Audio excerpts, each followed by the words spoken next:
Hello everyone, thank you with You Can Do Physiology and More. And this week's video content, I would like to discuss a couple different things. First off, what I want to cover is I do understand and realize that where I'm at here in Iowa, we're coming out of the winter months, even though it's pretty cold today, and we have some cooler, little like week and a half. However, I also do understand and realize that not everyone in the world lives in the same seasons that we do in Iowa. There are places like Canada and Alaska where it is going to be colder more months out of the year than it's going to be warmer. Then there's places like Siberia, Russia, if any of you are watching from Russia, or other areas of the world where it's cold all year round. So what I'd like to touch base on is one thing that honestly one of the most difficult things in the winter time, excuse me, other than staying warm and not being cold, is staying hydrated. Why is that? Well, I'll tell you what. First off, the reason is because in the wintertime, because the air is so dry, you honestly do not think, number one, you don't think about the fact that you're as thirsty because you're not really sweating as much, and the mind just doesn't think about it because the mind is trying to focus more on actually staying warm and not being cold. So how do you overcompensate for this? I'll tell you how. Number one, which I strongly recommend this even if you're not in a cold area or even if it's not cold where you're at, I strongly recommend this anyway. First thing in the morning, what you want to do is you want to drink, I know this sounds gross, but you want to drink warm water. Why do I say warm water? Well, there's two reasons. Number one, you should also be, three things I want to cover. Number one, because when you first wake up in the morning, you immediately drink cold water. It puts your body, especially your organs, into shock because they have to warm up and get ready for the day just like we do.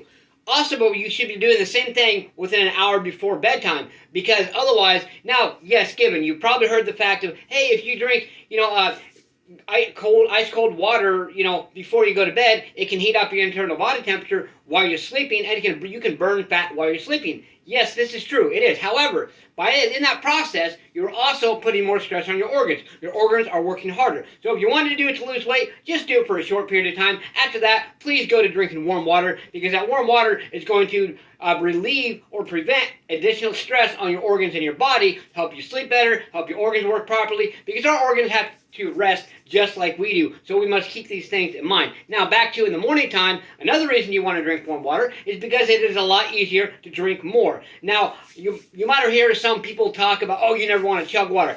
Here's the thing.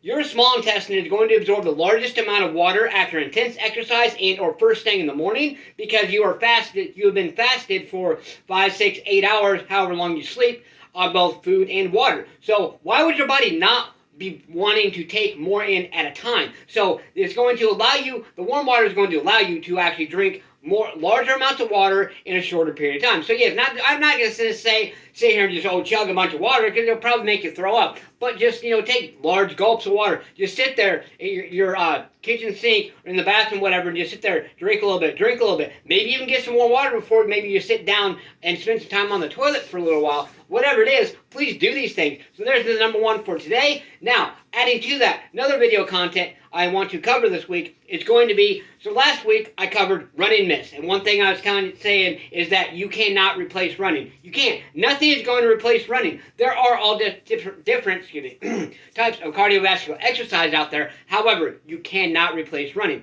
How can you simulate running by different exercises? Damn right you can. I proved that this morning. I've been running every day for a good period of time now, increasing my mileage, because I'm actually trying to raise donations for the Wounded Warrior Project. And this morning, I realized, as I was just jogging in place to get warmed up, I realized that, my certain parts of my body are a little bit sore. Okay? Now, this is because I have been increasing my mileage and pushing myself really, really hard. It's not because, the running's doing all this and that. No.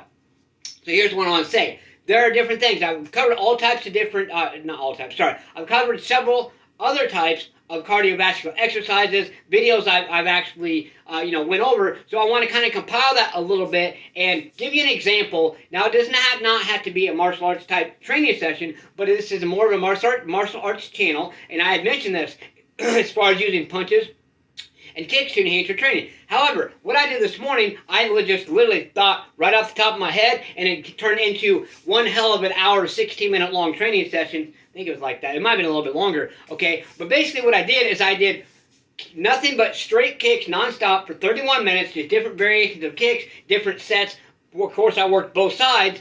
And then after I did the 31 minutes, then I still did kicks. I started with doing 3 variations of kicks, then 3 variations of cardiovascular exercise.